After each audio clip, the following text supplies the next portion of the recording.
From the OUTV Broadcast Center in Los Angeles, California, this is Brief News Brief, a brief look at today's trending news topics. Proudly combating the thought police since 2016, here's your host, James Heaney. I'm James Heaney, and this is your Brief News Briefing. And I looked at some numbers and I realized something that surprised me. We get a lot more listeners via our podcast version than we do our YouTube show. So I thought to myself, well, maybe these people are listening because they found out about Brief News Brief through Alchemy This. And if you don't know, it's the incredibly popular podcast that I do. It's a comedy one. Right now, it's still in the top 50 of top comedy podcasts. It doesn't matter. I mean, it's just not a big deal. Everybody's got a good... But if you found this through that, then maybe you didn't know you could watch it on YouTube and see my pretty face. And maybe, I guess, if you're watching the YouTube version, you're thinking to yourself, wait a second, I didn't know I could just listen to it. I can't look at that face any longer. Well, sure, you could go listen to the podcast version. I'm sure if you search Brief News Brief Podcast, it's definitely on Stitcher. It's hard to find, but it's on Apple. It's on pretty much everything. Let's get started with today's news. Today, Donald Trump is going to address Americans in primetime from the Oval Office for the first time in his presidency. I'm pretty sure it's the first time. I can't remember another time he's done a national address live in primetime. No, I can't think of it. I mean, it's possible if somebody checked, they'd find out. Nonetheless, Trump is planning to declare a national emergency as he continues to crescendo his temper tantrum-fueled attempt to strongman his policies into the United States, even though he failed to build this wall for the first 2 years. He says that he is willing to, and Sarah Huckabee Sanders backs him up on this, he's willing to shut it down for weeks, which it's already done. He's willing to do it for months, and he said it could even be years. Years? You don't have years left, Trump. You're not going to be able to do it. And secondly, if we go for years without the government, I'm prepared. I've been playing post-apocalyptic video games for a long time. It's people like me that are going to rise up in that situation. So I call your bluff. You're not going to do it. Okay, sorry. Sorry, I'm derailing. Now, Dems are expected after this speech to deliver a rebuttal. The government's been shut down for 17 days, and if I do my math correct, that's like 4 days shy of 3 weeks. And it's inching closer every day to being the longest-running shutdown in the country's history. Now, Trump says that this shutdown could go on for days, like we said, if not years. But there is a national emergency. Is there a national emergency? Or is this just Trump drumming up this national emergency so he can get his wall? Now, TV stations are wringing their hands as they try to decide whether they should even cover this speech. Are they just giving him a platform to spread lies? Like Sarah Huckabee Sanders the other day. I mean, it's different. But she was on Fox News. You'd think it's a friendly place. And she brazenly declared that thousands of terrorists are coming through over the border, only to be immediately corrected by Matt Wallace. Definitely not what you would consider somebody that's aggressive and assertive against the Trump White House. And he said that those terrorists are not coming over the border wall. They're coming from airports and not even from Mexico borders. There's more, and definitely check this yourself. But from the brief amount that I saw, we had 6 people that were caught that were terrorists trying to enter through the border of Mexico. But there's been, I think it was in the 40s. It was whatever it was a higher number than I thought it would be. There's an easy out. Coming from the Canadian border. So which wall should we build? I don't want to build any, for the record. And on top of that, this shutdown is negatively affecting the TSA workers who have been reportedly calling out sick. They're calling it the blue flu. Now, there's longer lines, and I think the TSA, I don't know for sure. I'm hoping the TSA is doing a good job. But with them calling out sick with the blue flu, they're not getting paid. It's hard to focus. Anybody would be getting disgruntled. Anything that you could stop terror-related could be getting through right now through the many airports that are having TSA challenges. Wouldn't you say? There's diminishing returns on this shutdown. These people aren't even getting paid anyways. How can we think that they're going to put forth the same effort?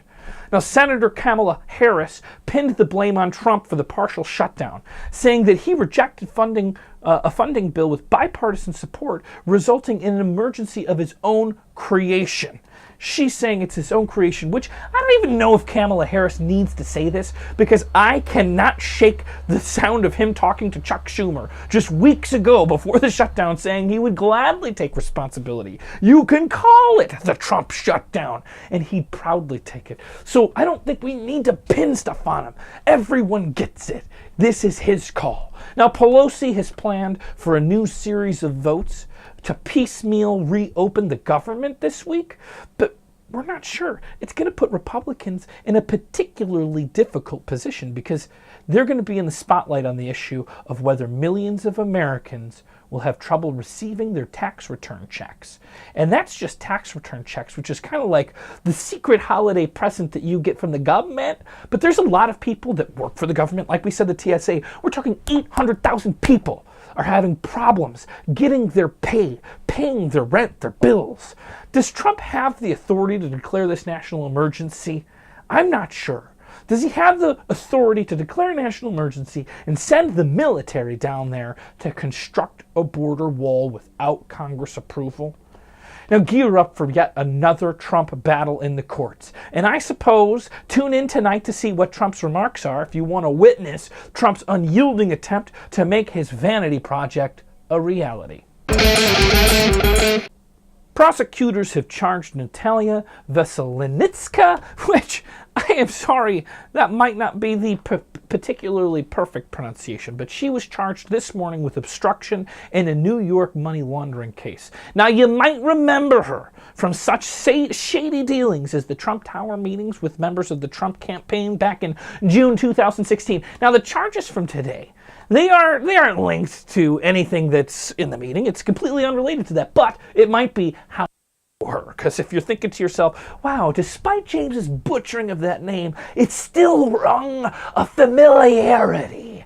Well, it has nothing to do with that case, but it is connected, however, to the timeline. She wasn't just in New York for no reason, just for that Trump campaign meeting. No, she was repping a legal defense of a money laundering case. And well, it turned out that while she was involved in this case, there is evidence that she was taking direct orders from the Russian government as to the Kremlin's official position to these money laundering charges.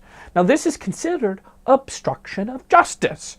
These charges on their face are not related to the Trump Tower meeting. However, now the government has an indictment against her, which might make her more willing to speak about what her role really was in the Trump Tower meeting. Furthermore, it's now clear that she wasn't just some Russian lawyer. She was a Russian lawyer that was in the United States to defend and protect Russian interests, going so far as taking direct orders from the Kremlin. Do you really think that when she checked in with good old Putin, he wasn't like, "Will what happened at the Trump Tower meeting, Natalia? You, my girl, in the room, beat that boy down to play dirty? Oh, I know he's down to play dirty." Now, first, I'll be the first to admit my Russian accent is awful. It's awful. But I had fun doing it, and I kind of, it's funny. But this isn't funny, honestly. No, it's not funny. This is pretty terrifying that a foreign government has the ability to infiltrate our politics like this. Now, although I suppose it's possible, the good old man Putin is starting to shake in his boots. He's a little bit scared. Because what's he going to do now? Kidnap another American citizen and have another agent swap? I mean, Butina, she's not out yet, but it seems like that swap's done. What are you going to get? 2 Russian agents for your one miscaught American citizen that's there? To be or not to be in Syria? That is the question. On Sunday, John Bolton made some comments in Israel about conditions for a U.S. departure from Syria. These conditions include protections for thousands of Syrian Kurdish fighters who have been trained and armed by the United States to fight the Islamic State militant group. Now, Trump, on the other hand, has promised an immediate exit last month and said that the Islamic State had been defeated. It was Trump's moment of mission accomplished. There's no way he could have learned from history about that. I'm sure he's proud. Now, senior officials, on the other hand, have issued a series of statements raising doubts about this speedy departure with admittedly, there's pockets of the Islamic State's fighters that still remain. So maybe they're not completely defeated. Maybe it's too soon to have that mission accomplished banner behind you, Trump. Now, Bolton said that certain objectives must be achieved before a pullout of the U.S. troops could take place.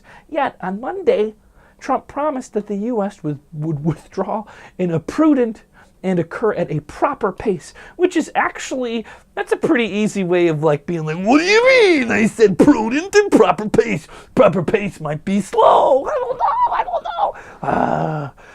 It's Syrian whiplash. It's been whispered that this Syrian whiplash is what drove out Mad Dog Mattis from the administration.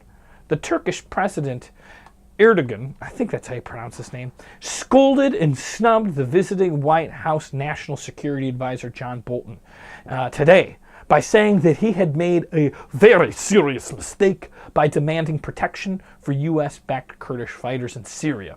Now, Erdogan wants to kill the Kurds and fill up the vacuum left by the United States. Yikes! This sounds like we should have learned about this from the past. Turkish aggression is on the rise, and this aggression will not stand, man!